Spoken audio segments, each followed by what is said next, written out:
Hello, everyone. I am Just Jules, and welcome to Just Jules. I am obviously Jules. I am a certified human rights consultant and a human trafficking prevention consultant. And today I'm going to be talking to you. Yesterday I touched on, towards the end of the video, Article 5, the freedom from torture and degrading treatment in regards to the Universal Declaration of Human Rights. Today I'm going to be talking about Article 4, which is freedom from slavery, and Article 5, freedom from torture and degrading treatment. Now, the 13th Amendment states that neither slavery nor involuntary servitude, except as a punishment for crime whereof the party shall have been duly convicted, shall exist within the United States or any place subject to their jurisdiction. So, slavery was abolished on December 6, 1865. Now, with slavery, it's not one single ethnicity on this planet has been immune to the growing trend, actually the never-ending trend of slavery, except we just call it human trafficking in modern terms. Now, with slavery, when we think about slavery, we think of how it was abolished in the U.S., of black people being enslaved and working the fields, and the things that we were told in school. My knowledge of black history is admittedly limited, so I cannot speak confidently on that subject. It's also, not my place, unless I'm actually know more. But the Irish were also enslaved. Asians were enslaved. South Africa, Nigeria, let's see here, where else? France, Germany, all over the world. Everywhere you could possibly think of. It spans the entire globe. It is a global issue. Not just a certain minority group. No, it's everyone.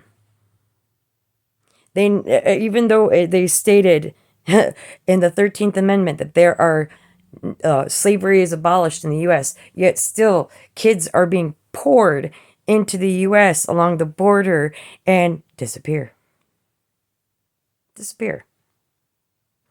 There are people who are trafficking people over the border. They are flying them in from areas or flying to areas that have human trafficking victims. Now, first, I'm going to talk about human trafficking and give you guys a little lowdown of that, and how they kind of try to sneak in and get their talents in you, and hopefully maybe help you identify who is the real trafficker in this situation. So, okay, you've got Ed. Ed answers an ad online for a job.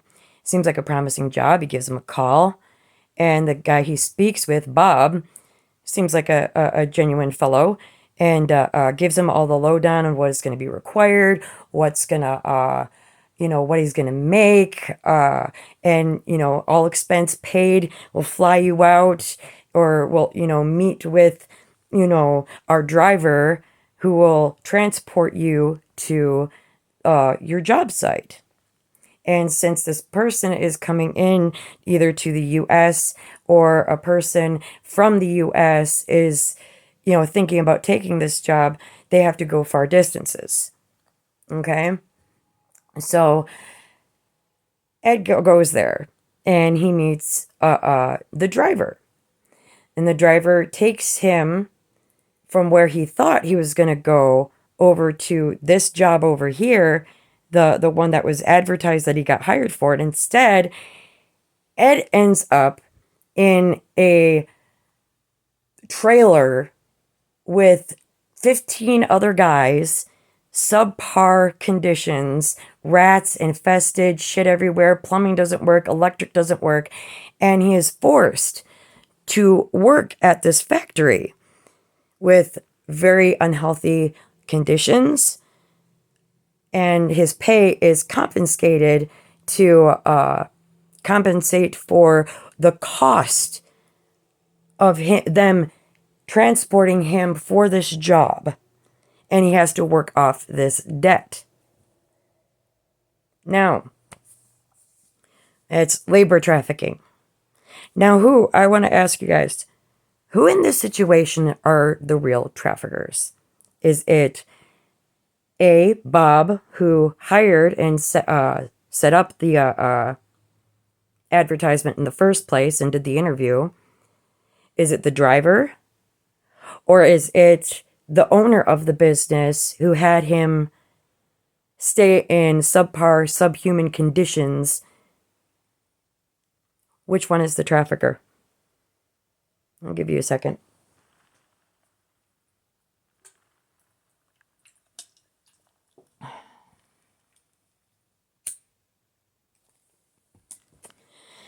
The answer would be all of them. Each person that has a hand in the transport, the acquisition, and exploitation of an individual are all considered traffickers. That would be the scout, basically, except it's not a good talent scout. It's a scout who searches out for people who are at high risk for being trafficked.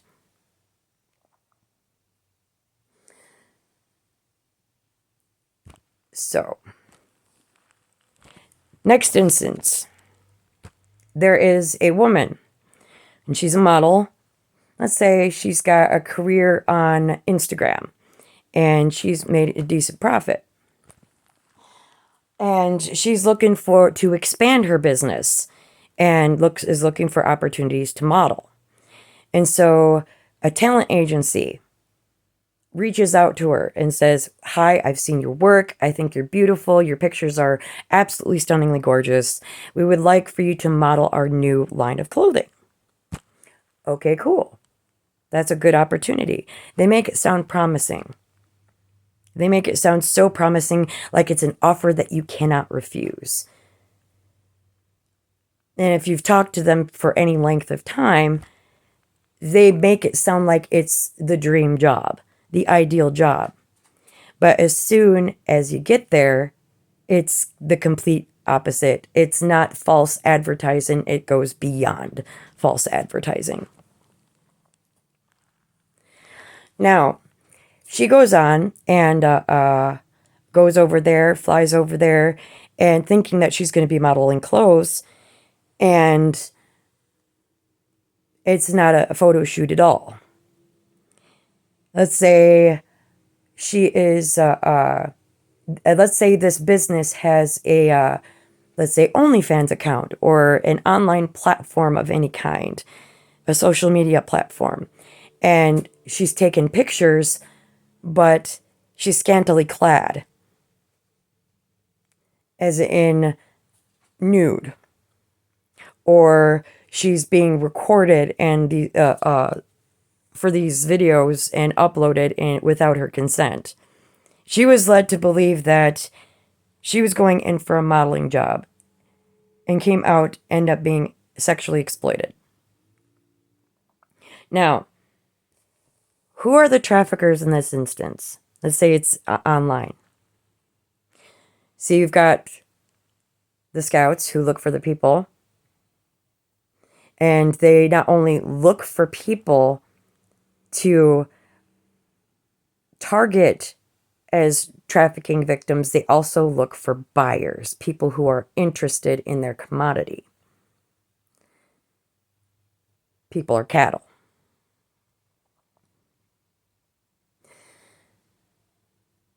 There are the drivers, the people that transport the individual from one place to another. And then there are the buyers, the people who pay to see this woman online. Either they give donations, or they have to pay some sort of subscription fee, or even if it's free, it's still slavery, it's still exploitation. So, in this instance, let's say for instance, my experience, who are the real traffickers? Is it with online trafficking? It's considerably different because there are no middlemen. There is no driver. There is the person who places the camera in somebody's house, or in a bathroom, or in a dressing room or hotel, and they set up the website, and people basically pay to play. Now, the problem with this is, on a broad scale like this, it's hard to identify the true traffickers. Why? Plausible deniability. Why? Because how the hell are you supposed to know? Unless you're told. Unless it comes out. I've been saying it since I found out. My story has not changed. I did not set this up. I did not point cameras at my house. I'm not a prostitute. I'm not a hoe. I'm not a stripper. No. And I'm just not. And that's what should frighten people. See, I was beating myself up, and I have been for a while, because I'm thinking I don't want to bother people with my problems. I don't want to burden somebody. Just like talking to my doctor yesterday, it was just like, I can't expect someone to do something to help. For somebody to say something and put a stop to this. Most people these days, they don't want to be bothered. It's not my problem. I've got enough of my own problems to deal with. You deal with it. Or there's bystander syndromes. Syndrome. Bleh. Where a group of people are together and everybody expects the other person to make a phone call or put a stop to it. Bystander syndrome. Then there's the disbelief, like, I did not seriously stumble across trafficking online. Me? No, that doesn't happen. That doesn't happen. But it does.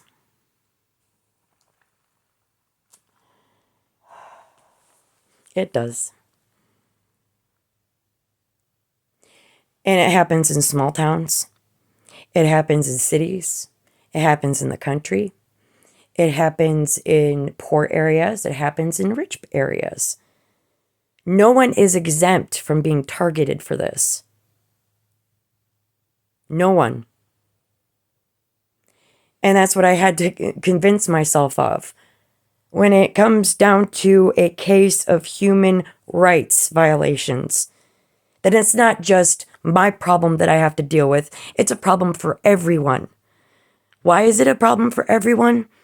Because you're covered under basic human rights too.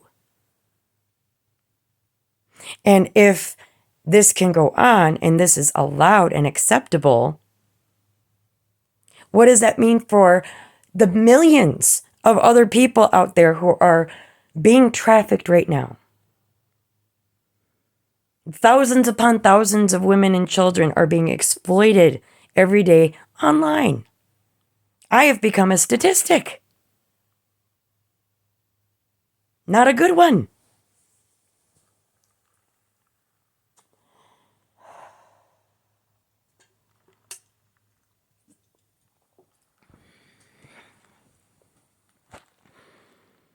So in this instance, when you've got, and I know this is going to upset people, and I am sorry, deeply sorry if this offends anybody, but by watching me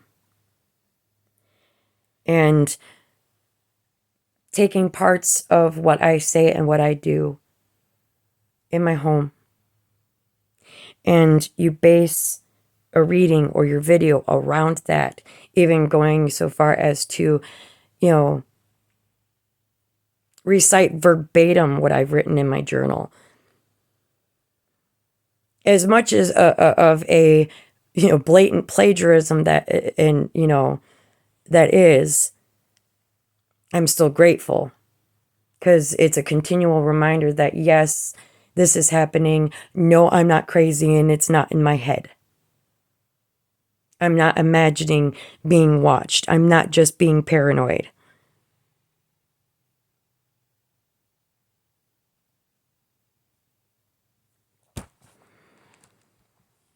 And it's not just my problem. It becomes a problem for everyone. And even before this happened to me, it was a problem for everyone. Take myself out of that equation. This was a problem long before I've made this video. Long before there were cameras pointed at my house, in my house, or actually physically in my house. Slavery has existed and never stopped. And not even stopped in the US, because it's going on today as we speak. And the only way to fight against slavery is to keep an eye out on each other, to watch each other's backs, to pay more attention and not be so consumed on our phones. And I'm guilty of that. Are you kidding me? I'm always on my damn phone. And we spend so much time, we forgot to look up from our phone and look around. And I'm starting to notice things that I never noticed before.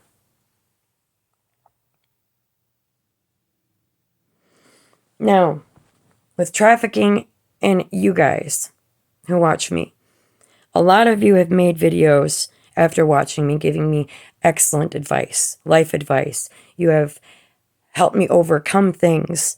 You have inspired me to be better. You inspired my creativity. You've inspired me to, continue on with my channel and keep going and still continue breathing. Some of those things that I had pointed out to me weren't easy to take, but I am grateful for it, because I was able to identify where I was screwing up and remedy that. Yes, I do slip up and I backslide. I ain't perfect. I am not. I am far from perfect. And yes, I'm going to backslide every once in a while. But that doesn't mean that I'm still the same, because I'm not still snorting lines anymore, and I haven't for a couple years. Let's see here, 225 days sober, 2 slips, and before that 330 days, and then that was when I quit pills, and then before that it had been a year since I had done meth. So I've been clean from meth about 3 years. Excuse me. Pills for as long as however many days I said. So I'm doing good. But I can't blame you guys for watching me. Why? Like I said, plausible deniability. Some of you blatantly give me the heads up, like, hey, I'm here, I'm watching you.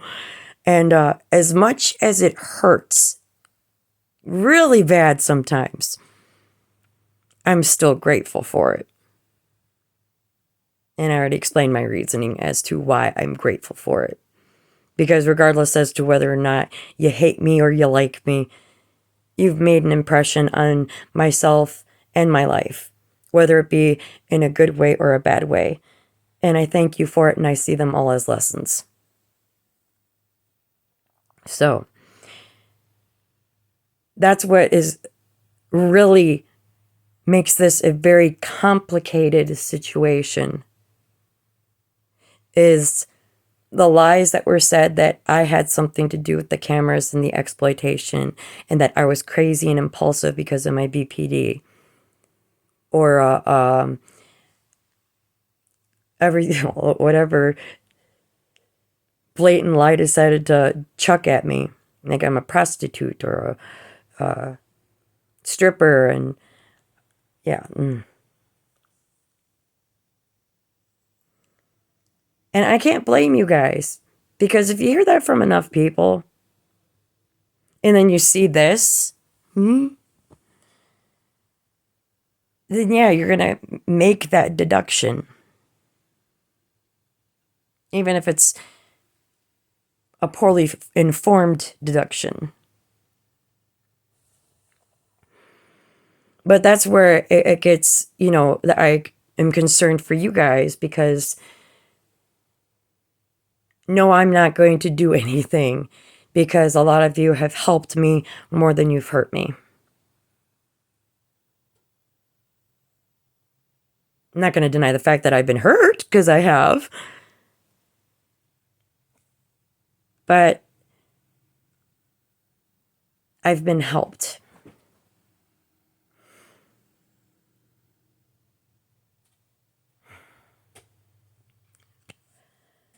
But making money, and that's, that's what's the moral gray area right there. Because here you are in ways helping me out and helping other people out. But at the same time, you're watching me and you're monetizing your videos. There's a moral gray area there.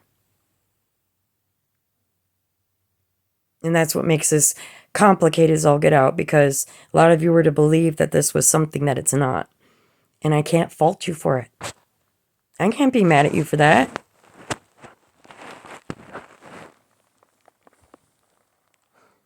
Because if I was in that situation, I was on the other side of this, I'd probably be questioning shit too. Like, but I'd be questioning both sides. Okay, why would somebody, have their screen available for all to see? Things like that. And, judging by my, mental health issues and stuff, yeah, I can see why people would come to that conclusion. Doesn't mean it's the correct conclusion, though. But I'm going to move on to the next article, which is Article 5, the freedom from torture and degrading treatment. Now, the Oxford Dictionary defines torture as the action or practice of inflicting severe pain or suffering on someone as a punishment in order to force them to do or say something, which is essentially another way of saying it is extortion, which is obtaining from coercion or force. There are 3 different types of torture. There is physical torture, which is beatings, electrical shocks, getting punched in the face, getting tied up, hung upside down, waterboarding. There are torture can be also sexual in nature, which includes rape or sexual humiliation, i.e., exploitation, and putting cameras in somebody's house and making them feel bad about themselves when they're just a normal person living their life. The last type, third type of torture is psychological torture. And that includes sleep deprivation or prolonged solitary confinement as examples. Other examples include turning someone's YouTube newsfeed into a group chat and communicating with them only in YouTube links and subliminal messages. It fucks with your head after a while. So, the freedom from torture and degrading treatment. There are people who have been bullied so harshly. Okay, I'll give you an example. There was a girl, and she was Irish. Cute little Irish girl. And this was years ago, I read this article. There was this girl who was getting, she moved to this small town, and she had the cute little Irish accent, and she was a pretty girl.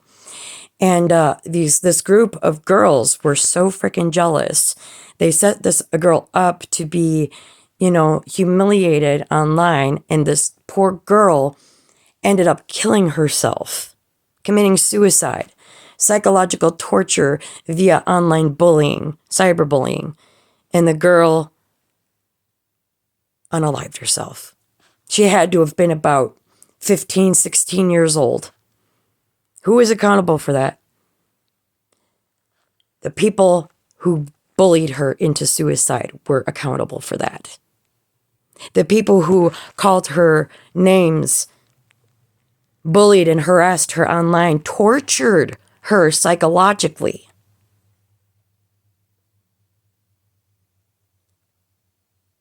And she died. It broke my heart, and I will never forget her story. I can't remember her name, can't remember where she was from, but I will never forget her story. Another form of torture is another story that I read. And this was in a women's magazine, and this again was years and years ago. And it was about these women, I think they were in Africa, if I'm not mistaken. Genital mutilation. These women were brutally raped. Their outer parts of their lady bits were sawed off and raped.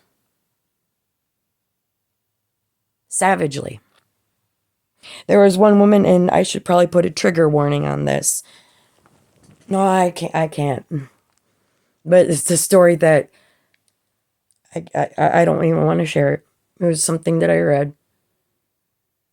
And just the horror of it. And these things are happening every single day. No one is immune. No one is safe or exempt from slavery. Because it happens every day to millions upon millions upon millions of people. As we speak. Millions of people. You have probably run into trafficking victims in passing and didn't even know it. Had no clue.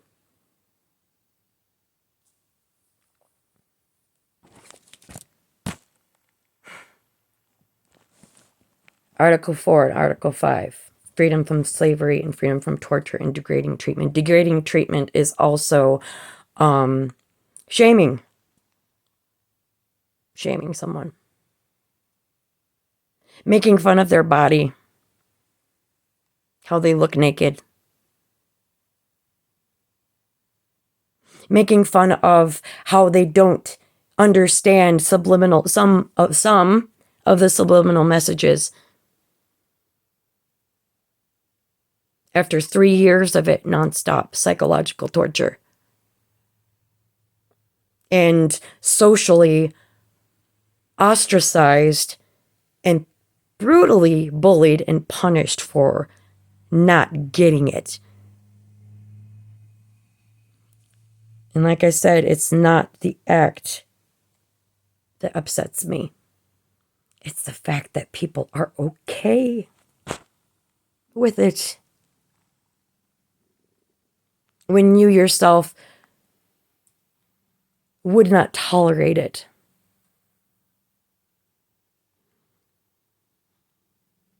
You would find it to be so physically revolting and traumatizing that, yes, there are days when I find it hard to get out of bed. Yes, it does make me sick to my stomach every time I change my clothes or get washed up. Going on for years. Yes, I have cellulite. I have stretch marks.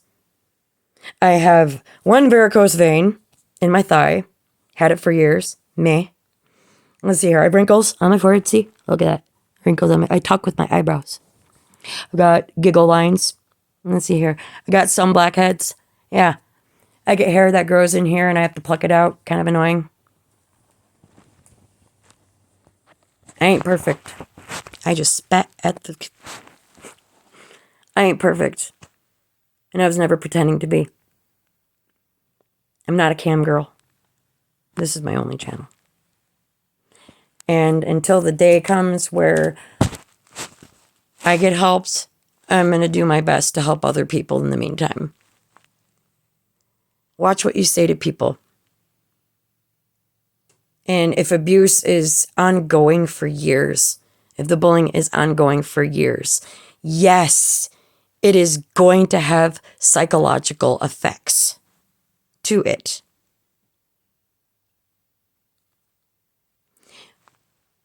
One would constitute this as cruel and unusual punishment, because if this was set up to be a punishment, to me, this would constitute cruel and unusual punishment. 31:13 on the clock. So,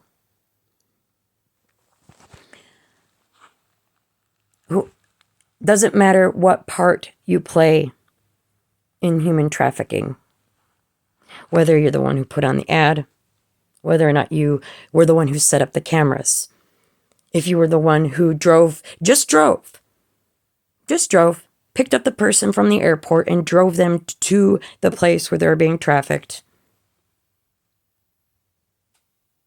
If you're holding on to that person's wages and saying, well, you have to pay me back the cost of moving you here. Everyone is accountable. Everyone is a trafficker in those instances. Please keep your eyes peeled. Please watch out for other people. Please look up from your phones and look at the people when you're at the airport, when you're at a restaurant, when you're at a gas station. Because the more instances of slavery occur continually all over the world, the more it's going to continue. And the sad part and the scary part is that once this happens to you, you don't know who you can trust. Why? Politicians, lawyers, police officers, doctors, people who work in service and human resources, your neighbor down the street. From all walks of life, there have been people who have been involved with trafficking other people. Doctors.